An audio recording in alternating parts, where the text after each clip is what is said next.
আমার পিছনে যে বিশাল পুরাতন বাড়িটি দেখতে পাচ্ছেন, এটা দুবলহাটি রাজবাড়ি নামে পরিচিত। বাড়ি থেকে বের হয়েছিলাম সেই বিখ্যাত হাসাইগাড়ি বিল দেখতে যাওয়ার জন্য, কিন্তু পথে মধ্যে পড়ে গেল দুবলহাটি সেই রাজবাড়ি। তাই রাজবাড়িতে একটু ঘুরে আসলাম। অবহেলা আর পরিচর্যার অভাবে এখন শুধু কালের নিদর্শন হিসেবে দাঁড়িয়ে আছে এই রাজবাড়ি।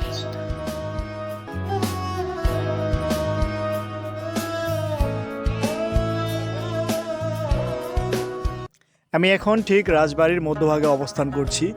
আমার চারিপাশে দেখুন রাজবাড়ির যে ভাঙাচুরা ভবনগুলো দেখতে পাচ্ছেন, পেছনে দেখতে পাচ্ছেন অনেক বড় একটা মিনার। আসলে এই কারুকার্যগুলো খুবই সুন্দর এবং নান্দনিক, কিন্তু পরিচর্যার অভাবে সব কিছুই নষ্ট হয়ে যাচ্ছে। গাছপালা আগাছায় সব কিছু নষ্ট করে ফেলছে। আসলে ঐতিহাসিক জিনিসগুলো অবশ্যই প্রশাসনের দিক থেকে একটু পরিচর্যা করা উচিত, কারণ এগুলো হাজার হাজার বছরের ইতিহাস বহন করে। আমি এখন রাজবাড়ির ভেতরে প্রবেশ করছি। আসলে অনেকগুলো ভবন, ভেতরে অনেক সুন্দর কারুকার্য। দেখুন ভেতর থেকে বাইরে দেখতে ঠিক এমনই ভাঙাচুরা, তবুও ইতিহাসের যেন সাক্ষী হয়ে দাঁড়িয়ে আছে এই রাজবাড়ি। সরু সিঁড়ি বয়ে উপরে ওঠার পথ খুবই ঝুঁকিপূর্ণ। দেখুন ভাঙাচোরা সিঁড়িগুলো। তারপরও এখানে প্রায় সবসময়ই দর্শনার্থীর ভিড় থাকে। এটা মূলত রাজবাড়ির দ্বিতীয় তলায়। সম্ভবত এগুলো ভেঙে চুরে সব ফাঁকা হয়ে গিয়েছে। দ্বিতীয় তলা থেকে নিচের দিকে দেখুন রাজবাড়ি ঠিক এরকমই দেখতে।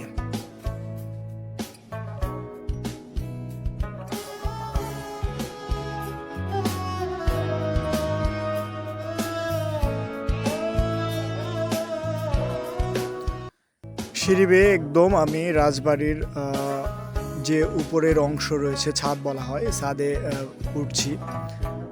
তো আসলে চারিদিকে একদমই খুবই ঝুঁকিপূর্ণ। দেখুন খুবই ভাঙাচুরা এবং পুরানো, যে কোনো সময় ভেঙে যেতে পারে। তারপরও সব সময় দর্শনার্থীর থাকেই এ রাজবাড়িতে। কিন্তু এখানে কোনো আইন শৃঙ্খলা বাহিনী নেই, কোনো প্রশাসন নেই, কোনো পরিচর্যাকারী নেই।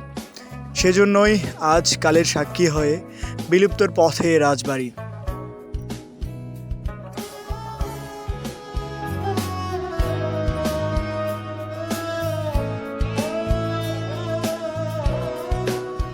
সামনের দিকে যাচ্ছি, সামনের দিকে একটা ভাঙাচোরা বিল্ডিং দেখা যাচ্ছে, ওখানে যাচ্ছি। আসলে খুবই ভয়ঙ্কর এবং ভুতুড়ে পরিবেশ এই রাজবাড়িতে। দেখুন কেমন ভাঙাচোরা, যে কোনো সময় এ রাজবাড়ি ভূমিকম্পন বা যে কোনো প্রাকৃতিক দুর্যোগে ভেঙে যেতে পারে। তবুও যেন এ রাজবাড়ি কালের বিবর্তনের পরও সাক্ষী হয়ে দাঁড়িয়ে রয়েছে। হাজার হাজার বছরের ইতিহাস বয়ে নিয়ে বেড়াচ্ছে। দুবলহাটি গ্রামে অবস্থিত এই রাজবাড়িটি প্রায় 200 বছরের পুরনো ঐতিহ্যবাহী একটি স্থাপনা। জমিদার বাড়িটির মোট আয়তন প্রায় 5.5 একর এবং জমিদার বাড়িটিতে প্রায় 300টি কক্ষ রয়েছে এবং 7টি আঙিনা অবস্থিত। একসময় গল্পে শুনেছি এখানকার যে জমিদার ছিল তিনি নাকি লবণের ব্যবসা করতেন। মোগল শাসন আমলে এই এলাকাটি ছিল, দুবলহাটির এলাকাটি ছিল খুবই নিম্নাঞ্চল, যার কারণে সবসময় জলাবদ্ধ থাকতো। মোগল শাসন আমলে এই জমিদার বাড়ি যে শাসন করতেন, ওই রাজাকে, মোগল শাসককে প্রায় কর দিতে হতো 22 কাহন কই মাছ। অর্থাৎ কি ইন্টারেস্টিং বিষয় না, জমিদার বাড়ি থেকে 22 কাহন কই মাছ খাজনা দিতে হতো।